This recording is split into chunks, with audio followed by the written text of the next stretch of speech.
Assalamualaikum guys and welcome to our YouTube channel. Guys आप लोगों को आप बहुत बहुत वेलकम है हमारे YouTube चैनल में। और हाँ, अगर आपने हमारा YouTube चैनल अभी तक सब्सक्राइब नहीं किया तो उसको सब्सक्राइब करें और हाँ, बेल आइकन को प्रेस करना मत भूलिएगा। तो हाँ जी, बात हमारी खत्म हुई थी कहाँ पे? आपने मुझे टेक्स्ट किया था। एग्जैक्टली मैंने इनको टेक्स्ट किया कि कौन हो भाई, तो इनका आगे से जवाब आया। एक्चुअली मैंने इनको कहा था कि डू यू नो मी, ठीक है, तो इन्होंने आगे कह दिया नो। मुझे तब चढ़ गई, मैंने कहा यार एक बंदा मुझे जानता नहीं है और ऊपर से जो है ना मुझे मशवरे पे मशवरा दी जा रहा है। तो मैंने कहा कि भाई जब मुझे जानते नहीं हो तो फिर इतने मशवरे क्यों दे रहे हो, अपने मशवरे अपने पास रखो। तो इन्होंने आगे से बोला कि मुझे भी फिर गुस्सा आ गया। तो इन्होंने आगे से बोला कि मैं भाई नहीं बहन हूं, और वो भी अपने भाई की। अरे यार दिल में ऐसे लड्डू फूटने लगे हैं। मैंने कहा है लड़की और वो भी मुझे इतना नोटिस करती है। मैंने कहा जबरदस्त। एक्चुअली लड़कियां, आप जब बैचलर होते हो ना, आपकी लाइफ में लड़कियां बहुत आती हैं जाती हैं, लड़कियों का आना जाना लगा रहता है। लेकिन एक होता है ना कि जो आपको इतना नोटिस कर रहा हो तो वो बहुत कम होती है, वो बहुत मतलब वो ना होने के बराबर होती हैं। तो इन्होंने जितना मुझे नोटिस कर रखा था मैं बड़ा हैरान था ना। अब वो हुआ यूं कि मैंने इनसे फिर पूछा कि भाई आप जो है क्या कहते होते हैं कहाँ पे रहती हो, तो इन्होंने मुझे बताया मैं बहरैन में होती हूँ। तो मैंने कहा कि आप मुझे एक बात बताओ कि ये फलक और मून की क्या स्टोरी है, आपकी आईडी में फलक मून क्यों है? तो इन्होंने कहा कि जी मुझे आसमान में चांद बहुत पसंद है, इसीलिए मैंने ना फलक मून की नेम से आईडी बनाई है। मैंने कहा यार कॉन्सेप्ट चेक करो, आसमान में चांद फलक मून, एक लड़की इस तरह की आईडी बनाएगी। खैर एनीवे हमारी वहां से फिर हल्की फुल्की जो है ना बातचीत स्टार्ट हो गई थी। हाँ जी, हाय हेलो। यूनिवर्सिटी से ये जब वापस आते थे तो लाइक मुझे टेक्स्ट कर देते थे। हाँ यूनिवर्सिटी टाइम में भी एक्चुअली मैं यूनिवर्सिटी में होता था और मैं हॉस्टल में रहता था। तो मेरे यूनिवर्सिटी सैटरडे और संडे ऑफ होती थी, तो मैं फ्राइडे की रात को निकलता था घर, फ्राइडे की रात को घर पहुंचता था और फिर मैं संडे की रात को मैं फिर यूनिवर्सिटी आया था। तो मैं इसको बोल के जाता था, मैं कहता था मैं घर जाऊंगा, नो टेक्स्ट नो कॉल, कुछ भी नहीं। और मुझे बहुत अच्छे से याद है जब आपने, वो संडे का दिन था जब आपने मुझे सुबह सुबह टेक्स्ट किया था।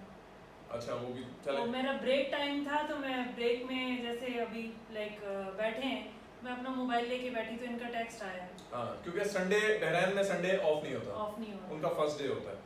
अच्छा जी, अब वो क्या कहते होते हैं, अब हम लोगों की बातचीत हल्की फुल्की स्टार्ट होगी, हेलो हाय नॉर्मल जैसे बातचीत होती है, चल पड़ी। चलते चलते चलते चलते 2 महीने तो हम लोगों ने बातचीत की था नॉर्मली ऐसे ही, हेलो हाय।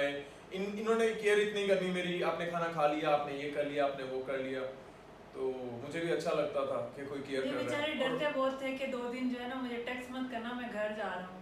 अब डर लगता है ना भाई। एक्चुअली मेरी ना अम्मी जो है ना वो थोड़ी सी सख्त है, सख्त मिजाज की। अबू मेरे बहुत सॉफ्ट है, अम्मी मेरी थोड़ी सी सख्त मिजाज की। ये नहीं प्यार नहीं करती, बहुत प्यार करती है, लेकिन वो है थोड़ी सी सख्त मिजाज की और मैं उनसे डरता हूँ। मैं इतना अपने फादर से नहीं डरता जितना अपनी मॉम से डरता हूँ। अभी भी डरता हूँ, इस वक्त भी मैं डरता हूँ, मैरिड हो गया हूँ लेकिन मैं फिर भी डरता हूँ। अब वो सीन ये होता था, मैंने इनको बोला हुआ था कि भाई जब मैं घर जाऊंगा तो आपने बिल्कुल नो टेक्स्ट नो कॉल। तो खैर 2 महीने तक हमारी बात चली। 2 महीने तक बात चलने के बाद हुआ यूं कि मैंने इनको ना बोल दिया। एक्चुअली लड़कियां बहुत थी, मेरी क्लास फेलो लड़कियां थी, फ्रेंड्स लड़कियां थी, हम लोग गैदरिंग करते थे, घूमते फिरते भी थे। इतनी हेजिटेशन या इतना डर नहीं लगता था जितना मुझे इनसे बात करते हुए लगता। एक दिन मैंने खुल के इनको बोल दिया, मैंने कहा अपनी पिक तो सेंड करो। अच्छा इन्होंने मुझे ना एक पिक सेंड की, तो मैंने देखा, मैंने कहा हाय ला इतनी सोहनी कुड़ी। उसको पिक को देखने के बाद ना मैं थोड़ा सा परेशान, मैंने कहा यार वाकई ये वही है, क्योंकि उन दिनों में यार ऐप पे ना इतने फेक अकाउंट्स होते थे। मैंने कहा एक काम करो एक और पिक सेंड करो। इन्होंने एक और पिक सेंड की। फिर मैंने इनको कहा, मैंने कहा एक काम करो एक वीडियो बनाओ, मेरा नाम लो मैंने कहा वो मुझे सेंड करो। तो इन्होंने एक वीडियो बनाई छोटी सी, वो मुझे यकीन नहीं आ रहा था इनको। एग्जैक्टली मुझे यकीन नहीं आ रहा था।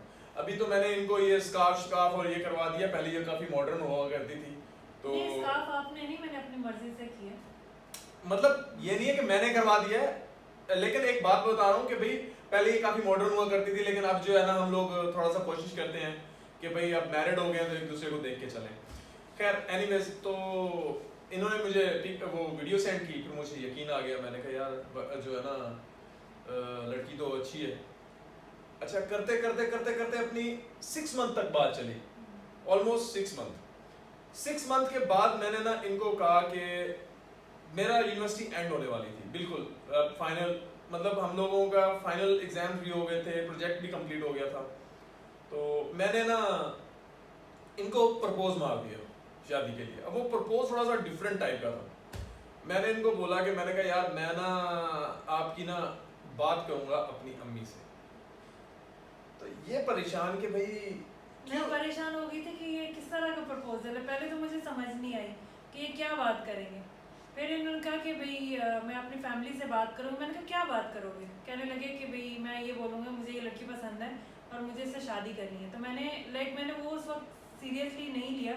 मुझे ये लगा कि मजाक कर रहे हैं, क्योंकि हमारी 6 मंथ तक बात हुई, नॉर्मल बात हुई थी। तो लाइक इस तरह कोई मेरा ना आपकी लाइफ में ना बहुत सारे लोग आते हैं चले जाते हैं, लेकिन कुछ लोग ऐसे होते हैं जो आपकी इतनी दूर रह के इतनी ज्यादा केयर करते हैं कि मैंने फाइनली सोच लिया। मैंने कहा यार बंदी ओके है। ऑनेस्टली स्पीकिंग मुझे आपकी केयर करना अच्छा लगता था कि लाइक वक्त पे अभी इस टाइम पे आ जाएंगे यूनिवर्सिटी से, फिर आते ही टेक्स्ट करते थे।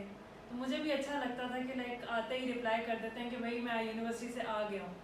फिर बीच बीच में वक्फे से हमारी बात होती रहती थी। फिर लाइक रात के टाइम आई थिंक गाइस हम उस टाइम के लवर हैं, इतने पुराने नहीं हैं, जब व्हाट्सएप पे कॉलिंग नहीं होती थी, जस्ट वॉइस टेक्स्ट नोट होता था। स्काइप मैसेंजर पे कॉलिंग नहीं होती थी, वॉइस नोट होता था। हम स्काइप यूज करते होते थे कॉल करने के लिए, और वाईफाई बहुत नायाब चीज होती थी जो कि अब हर जगह पे अवेलेबल है। ये 3G 4G तो नाम की कोई चीज होती नहीं थी।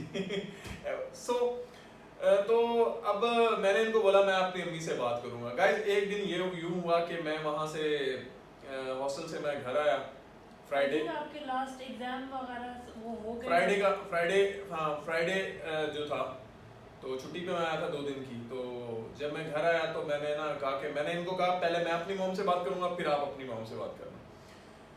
मैंने इधर आया, मैंने इधर आने के बाद ना मेरा जो छोटा भाई है ना, वो मेरा बेस्ट फ्रेंड है, मुझसे बहुत छोटा है, मुझसे 11 साल छोटा है। आपने डिफरेंट बहुत सारी वीडियोस में भी आपने देखा होगा उसको मेरे साथ। तो मैंने उसको साथ लिया, मैंने कहा यार ये देख भाभी ये देख। मैंने उसको स्काइप पे मैंने वो दिखाई, क्या कहते होते हैं, इनको दिखाया। उसको दिखाने के बाद मैंने मॉम को बुला, मैंने कहा मॉम मुझे ना ये लड़की पसंद है, मैंने इससे शादी करनी है। तो मॉम मेरी एकदम ना ऐसे होगी ना कि ये मेरे बच्चे ने क्या बात कर दी ना। वो होते हैं ना काफ़ी सारे, उन्होंने हमसे तवक्कुआत लगा रखी होती हैं कि भाई बच्चा बड़ा होगा, उसकी फिर शादी हम अपनी मर्जी की बहू ला के इस तरह से करेंगे, खानदान की एग्जैक्टली। अब मेरी अम्मी कहती कौन है, तो कौन है, उसकी कास्ट क्या है, उसकी लैंग्वेज क्या है, कहाँ पे रहती है। तो मैंने अम्मी को कहा, मैंने कहा अम्मी कास्ट लैंग्वेज को छोड़ें, आप ये देखें कि भाई वो अच्छी है। मैंने कहा, अम्मी कहती नहीं पहले मुझे बताओ उसकी कास्ट क्या है, ठीक है, तो उसकी लैंग्वेज क्या है, वो रहती कहाँ पे है, क्या करती है। तो फिर मैंने उनका बताया कि मैंने कहा ये लोग जट हैं, हम लोग राजपूत हैं। तो अम्मी मेरी कहती नहीं ये नहीं हो सकता, ये नहीं हो सकता, नो नेवर। अब मैंने कहा अम्मी नहीं करो ना इस तरह, अब खुशियों के दिन आने वाले हैं तो इस तरह नहीं करो। फाइनली अम्मी ने इनकार कर दिया। मैं फ्राइडे को यहाँ पे घर आया भावलपुर से लियाकतपुर। मैं फ्राइडे की ही रात को मैं वापस चला गया नाराज होके कि भाई आप मान ही नहीं रहे हो। खैर मैं 2 वीक्स वहाँ पे रहा। 2 वीक्स के बाद फिर मैं यहाँ पे आ गया। उन्हीं दिनों मैंने बात कर ली थी, फिर इन्होंने अपनी अम्मी से बात करनी थी। तो आपने फिर क्या बात की? मैंने भी अपनी अम्मी से डरते हुए बात की थी। हालांकि लाइक मैं अपने घर में सबसे छोटी हूँ और बहुत ज़्यादा लाडली हूँ। हम 4 बहन भाई हैं, 2 भाई हैं मेरे और हम 2 ही बहनें हैं, और सबसे लास्ट में मैं ही हूँ। तो शुरू से मैं बहुत लाडली रही हूँ और अपनी बात मनवा लेती थी किसी तरह भी। लेकिन मज़े की बात ये थी कि मैं हमेशा डायरेक्टली अब्बू से बात करती थी। इसमें आके थोड़ा सा मुझे लगा कि लाइक थोड़ी सी एक झिझक होती है बाप से बेटियों की। तो लड़कों के लिए ये चीज़ मुश्किल नहीं है, डायरेक्टली जाके आप अपने। वैसे ऑनेस्टली स्पीकिंग अगर मैं ये बात अपने अब्बा से करता ना, अब्बा जी ने कहा था कौन है मुझे दिखा, ओके। मेरे अब्बा जी बहुत चिल माइंड बंदे हैं, बस अम्मा जी का डर था इसलिए मैंने जो है ना अम्मा जी को बोला। अच्छा, तो मेरे पेरेंट्स ने लाइक अम्मी से मैंने बहुत डरते हुए बात की। तो उन्होंने कहा देखो बेटा तुम्हारा अपना डिसीजन है, ज़िंदगी तुमने गुजारनी है, लेकिन देख लो, सोच लो, समझ लो। फिर उन्होंने अब्बू से बात की। अब्बू ने भी पहले यही चीज़ें जो इनकी बेसिक चीज़ें कि भाई क्या ज़ुबान है, लड़का कहाँ रहता है, क्या करता है। तो अब्बू ने भी ये बोला कि देखो बेटा, हम यहाँ पे बहरीन में हैं शुरू से, तो पाकिस्तान में ज़्यादा नहीं लेकिन मोस्टली लोग होते हैं, लड़कियाँ बाहर की हों तो थोड़ा सा लालच में आ जाते हैं कि लाइक भी अमीर हैं या जहेज़ का डिमांड करते हैं। तो ये सब चीज़ें जो है वो मेरे अब्बू ने कहा कि बेटा देख भाल लें हम पहले, उसके बाद फिर कोई फैसला करेंगे। इनके अब्बू ने एक शर्त रखी थी, और वो शर्त क्या थी? वो आपको वो शर्त हम आपको बताएंगे नेक्स्ट वीडियो में। तो देखते रहिए हमारा YouTube channel Adil Rajput and Farhad Adil. अल्लाह हाफ़िज़।